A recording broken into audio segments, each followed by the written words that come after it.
നമസ്കാരം. ഞാൻ ഡോക്ടർ ശാന്തി രഘുനന്ദനൻ. വീട് കൃഷ്ണാപുരത്താണ്. കൊഴുപ്പുള്ളിയിലാണ് നമ്മുടെ കമ്പനി, ശാന്തി ഹെർബൽ പ്രോഡക്ട്സ് എന്നുള്ള കമ്പനി. അതിൽ നമ്മൾ 200ഓളം പ്രോഡക്ട്സുകൾ ഉണ്ടാക്കുന്നുണ്ട്. നമുക്ക് പ്രോഡക്ട്സ് എന്ന് ഉദ്ദേശിച്ചത് ഭക്ഷണത്തിൽ കൂടെ മരുന്നായിട്ട്, അല്ലെങ്കിൽ മരുന്നിൽ കൂടെ ഭക്ഷണമായിട്ട്, ആ രീതിയിലാണ് ഉദ്ദേശിക്കുന്നത്. അതായത് ജീവിതശൈലി രോഗങ്ങളിൽ നിന്ന് വിമുക്തമാകുന്ന രീതിയിൽ ജനങ്ങളെ അത്രയും ബോധവൽക്കരിച്ചുകൊണ്ട്, ഭക്ഷണ രീതിയുടെ ആണെങ്കിലും ഡയറ്റ് കറക്റ്റാക്കി വെയിറ്റ് റിഡക്ഷൻ അങ്ങനെയുള്ള കാര്യങ്ങളൊക്കെ ചേർത്തുകൊണ്ടാണ് നമ്മൾ എല്ലാ പ്രോഡക്ട്സും ചെയ്തിട്ടുള്ളത്. അതായത് ഇപ്പോൾ അതിൽ നമുക്ക് 200ഓളം പ്രോഡക്റ്റുകൾ വരുന്നുണ്ട്. എന്നിരുന്നാലും അതിൽ മെയിനായിട്ട് 2 എണ്ണത്തിനാണ് പേറ്റൻറ്റ് ചെയ്ത് നമ്മൾ കൂടുതൽ ജനങ്ങളിലേക്ക് എത്തിപ്പിക്കാനായിട്ട് ആഗ്രഹിക്കുന്നത്. ഇപ്പോൾ കോള, പെപ്സി അതേപോലെയൊക്കെ ഉള്ള ഒരു പാനീയം, അതായത് സാക്കറിൻ അടങ്ങിയിട്ടുള്ള മധുരം കൂടുതലുള്ള പാനീയത്തിന് പകരമായിട്ട് കറിവേപ്പില, ഇഞ്ചി, ഉപ്പ്, കാന്താരി മുളക്, നെല്ലിക്ക നീര് ചേർത്തിട്ട് സംഭാരത്തിൻ്റെ ടേസ്റ്റാണ്. പക്ഷേ എന്നിരുന്നാലും അത് മോര് ചേർക്കാതെ, മോരിന് പകരം നെല്ലിക്ക നീരാണ് അതിൽ ചേർക്കുന്നത്. അതാണ് അതിൻ്റെ ഒരു വ്യത്യാസം വരുന്നത്. അപ്പോൾ അത് നമ്മൾ ബോട്ടിൽ ചെയ്തിട്ട് ജനങ്ങളിലേക്ക് മാക്സിമം എത്തിക്കാനുള്ളൊരു ശ്രമത്തിലാണ് ഞാൻ. നമ്മുടെ എൻ്റെ സ്വന്തം പ്രോഡക്റ്റുകൾ മാത്രം ചെയ്യുന്ന ഒരു ഷോപ്പ് ഭയങ്കര എൻ്റെ ഒരു സ്വപ്നമായിരുന്നു. അപ്പോൾ അങ്ങനെ ആ ഒരു സ്വപ്ന സാക്ഷാത്കാരത്തിന് ആണ് ഇപ്പം ഞാൻ നിൽക്കുന്നത്. മണ്ണുത്തി സെൻറ്ററിൽ തന്നെ ആയിട്ട്, അതായത് മണ്ണുത്തിയിൽ നിന്ന് പോലീസ് സ്റ്റേഷനിൽ എത്തുന്നതിനേക്കാളും മുൻപ് ഉള്ള ലെഫ്റ്റിലേക്കുള്ള എൻട്രൻസിൻ്റെ ഫസ്റ്റ് ഷോപ്പ് ആണ് വരുന്നത്. പാലക്കാട് റൂട്ടിൽ ബസ് സ്റ്റോപ്പിൻ്റെ ഒക്കെ ഓപ്പോസിറ്റ്, അവിടെ നിന്ന് നോക്കി കഴിഞ്ഞാൽ നേരെ ഓപ്പോസിറ്റായിട്ട് കാണാൻ പറ്റും. അതാണ് ശാന്തി ഹെർബൽസ് എന്ന് പറഞ്ഞിട്ട് നമ്മുടെ മെയിനായിട്ടുള്ള പ്രോഡക്റ്റാണ് വരുന്നത്. ഇതാണ് ഡെയിലി ഫ്രഷ് ഗൂസ്ബെറി സംഭാരം എന്ന് പറഞ്ഞിട്ട്. ഇതാണ് അപ്പോൾ ഇതിൻ്റെ കോൺസെൻട്രേറ്റഡ് ആയിട്ടുള്ളതുണ്ട്. അതായത് നെല്ലിക്ക, കാന്താരി എന്നൊക്കെ പറയില്ലേ, അപ്പോൾ അതേപോലെ തന്നെ അതിൻ്റെ ഡൈലൂട്ടഡ് RTS ആയിട്ട് ഡയറക്റ്റായിട്ട് നമുക്ക് കഴിക്കാവുന്നത്, അതായത് റെഡി ടു ഡ്രിങ്ക് ആയിട്ട് കഴിക്കാവുന്ന പാനീയമാണിത്.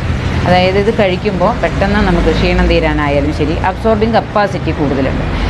നെല്ലിക്ക കുരു ചേർത്ത് ചതച്ചരച്ച് പിഴിഞ്ഞിട്ട് അതിൽ കറിവേപ്പില, ഇഞ്ചി, ഉപ്പ്, കാന്താരി മുളക് ഇത്രയും സാധനങ്ങളൊക്കെ ചേർത്ത് വളരെ ലൈറ്റായിട്ട് കഴിക്കാവുന്നത്. വളരെ രുചികരമാണ്, എന്നാൽ ആസ്വാദികരമാണ്, എന്നാൽ ആരോഗ്യകരമാണ്. ഇത് ഗുണത്തിൽ മാത്രമല്ലല്ലോ, അതിനേക്കാളും കൂടുതലായിട്ട് അതിൻ്റെ ടേസ്റ്റി ആവാനായാലും ശരി, എന്നാൽ ടേസ്റ്റി കൂടുതലായിട്ട് ഗുണകരം കുറവായാലും പാടില്ല. എല്ലാം സ്റ്റേബിളായിട്ട് നിർത്തിക്കൊണ്ട് ഉള്ള ഒരു ജനങ്ങളിലേക്ക് മാക്സിമം എല്ലാവർക്കും വലിപ്പചെറുപ്പമില്ലാതെ എല്ലാവർക്കും ഉപയോഗിക്കാവുന്ന ഒരു പാനീയമായിട്ടാണ് സാധനം ഇറക്കിയിട്ടുള്ളത്. അത് മാക്സിമം ജനങ്ങളിലേക്ക് എത്തിക്കാനുള്ളൊരു ശ്രമമാണിത്. അപ്പോൾ ഇത്രയും ഇതാണെങ്കിലും നമ്മുടെ പ്രോഡക്ട്സുകളിൽ ഇതേപോലെ തന്നെ വേറെ 2 ഐറ്റം ഡ്രിങ്ക്സും കൂടി ഉണ്ട്. അതായത് നെല്ലിക്കയും ഇഞ്ചിയും ഉപ്പും ചേർത്തിട്ടുള്ള ഒരു ഐറ്റം ഉണ്ട്. അതിന് ഗ്രീൻ ഗൂ ജിഞ്ചർ എന്നാണ്. അപ്പോൾ അതേപോലെ തന്നെ വേറെ ഒരെണ്ണുള്ളത് ഗ്രീൻ ഗൂ ടർമറിക്, നെല്ലിക്കും മഞ്ഞളും ചേർത്തിട്ടുള്ളത്. ഇതാണ് ഗ്രീൻ ഗൂ ജിഞ്ചർ എന്ന് പറയുന്നത്. ഗ്രീൻ ഗൂ എന്ന് പറഞ്ഞാൽ നെല്ലിക്ക എന്നാണ് ഉദ്ദേശിക്കുന്നത്. ഗ്രീൻ ജിഞ്ചർ ഇഞ്ചിയും അതുപോലെ ഉപ്പും ചേർത്തിട്ട്, മധുരം ചേർക്കുന്നില്ല, മധുരം ചേർത്തിട്ടുള്ള ജ്യൂസുകളില്ല നമുക്ക്. ഇതാണ് ഗ്രീൻ ഗൂ ജിഞ്ചർ. അതേപോലെ തന്നെ ഗ്രീൻ ഗൂ ടർമറിക്, ഇത് ഷുഗർ, കൊളസ്ട്രോളും ഒക്കെ കുറയ്ക്കാനായിട്ട് വളരെ നല്ലതാണ്. അതേപോലെ നമ്മുടെ ഡെയിലി ഫ്രഷിനും ഇതേ ഗുണങ്ങൾ, നെല്ലിക്കേതായിട്ടുള്ള എല്ലാ ഗുണങ്ങളും ഉണ്ട്. നെല്ലിക്ക നവരസങ്ങൾ അടങ്ങിയിട്ടുള്ള ഒരു ഫ്രൂട്ടാണ്. അപ്പോൾ അതിൻ്റേതായ എല്ലാ ഗുണഗണങ്ങളും അതിനുണ്ട്.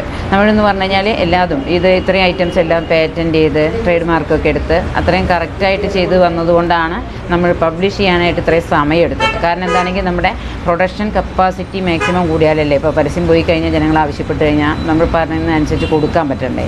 അതുകൊണ്ട് അപ്പോൾ അതും 2002 സ്റ്റാർട്ട് ചെയ്തതാണ്. എന്നിരുന്നാലും അന്നൊക്കെ ഒരു വെറും 3 പ്രോഡക്റ്റുമെയാണ് നമ്മൾ തുടങ്ങിയിട്ടുള്ളത്. ഇതിൻ്റെ ഒരു സ്റ്റോറി ആയിട്ട് മുന്നേ ഷിനിൽ ചെയ്തിട്ടുണ്ട്, അത് നമ്മൾ കണ്ടിട്ടുണ്ട്. അപ്പോൾ അതിൻ്റെ ഒരു കണ്ടിന്യൂഷൻ കൂടിയായിട്ടാണ്. അപ്പോൾ അത് നമുക്ക് വളരെയധികം ഗുണകരമായിട്ടുള്ളൊരു സംഭവമായിരുന്നു. എന്നിരുന്നാലും ഇത് വളരെ ചെറിയ രീതിയിൽ പെട്ടെന്ന് ജനങ്ങളിലേക്ക് എത്തിപ്പിക്കാൻ വേണ്ടിയിട്ടുള്ള ഒരു ശ്രമത്തിലാണ് ഇപ്പോൾ ഞാൻ. അപ്പോൾ അതിൻ്റേതായ ഗുണങ്ങൾ, അതായത് നമ്മൾ പറയുന്ന കാര്യങ്ങളെന്ന് പറഞ്ഞു കഴിഞ്ഞാൽ 100% അനുഭവിച്ചറിയേണ്ട സത്യമാണത്.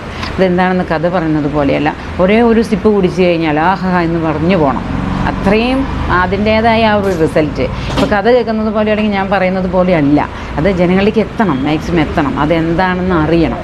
ഇത് കഴിച്ച് കഴിഞ്ഞാൽ ഇപ്പോൾ സാധാരണ നമ്മൾ ഫുഡൊക്കെ കഴിച്ചാൽ നമുക്ക് ഭക്ഷണം കഴിക്കാൻ എളുപ്പമാണ്, ഇത് പുറത്തേക്ക് പോലല്ലേ ബുദ്ധിമുട്ട്. അപ്പോൾ അത്രയും കഠിനമായിട്ടുള്ള സാധനങ്ങൾ കഴിച്ച് കഴിഞ്ഞാലും, ഇപ്പോൾ നോണൊക്കെ കഴിച്ചിട്ടുണ്ടെങ്കിൽ അത് കഴിഞ്ഞതിന് ശേഷം ഇതൊരല്പം കഴിച്ച് കഴിഞ്ഞാൽ നിങ്ങൾക്ക് പിറ്റേ ദിവസം വളരെ സുഖകരമായിട്ടുള്ള ശോധന നല്ലതായിരിക്കും.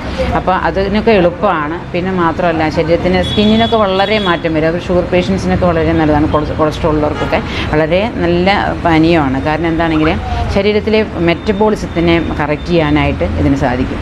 പിന്നെയെന്ന് പറഞ്ഞു കഴിഞ്ഞാൽ സ്കിന്നിനായാലും ശരി, സെൻസിറ്റീവായിട്ടുള്ള എല്ലാ ഓർഗൻസിനും വളരെ നല്ലതാണ്. പിന്നെ മാത്രമല്ല മുടി കൊഴിച്ചിൽ, കാഴ്ചശക്തി ഇതൊക്കെ കൂടാനായിട്ട് നെല്ലിക്കയുടേതായ ഗുണങ്ങളുണ്ട്. പിന്നെ ഒമേഗ 3 ഫാറ്റി ആസിഡ് നെല്ലിക്ക കുരുവിൽ കൂടുതലായിട്ടുണ്ട്. അപ്പോൾ അതൊക്കെ വളരെ എഫക്റ്റീവായിട്ടുള്ള രീതിയിൽ നമ്മൾ അത്രയും ഹൈജീനിക്കായിട്ട് ചെയ്തിട്ട് ആണ് ജനങ്ങളിലേക്ക് എത്തിക്കാൻ ഉദ്ദേശിക്കുന്നത്. മാക്സിമം ആൾക്കാർ അത് ഉപയോഗിച്ച് നോക്കാം, അതാണ് ഉദ്ദേശിക്കുന്നത്.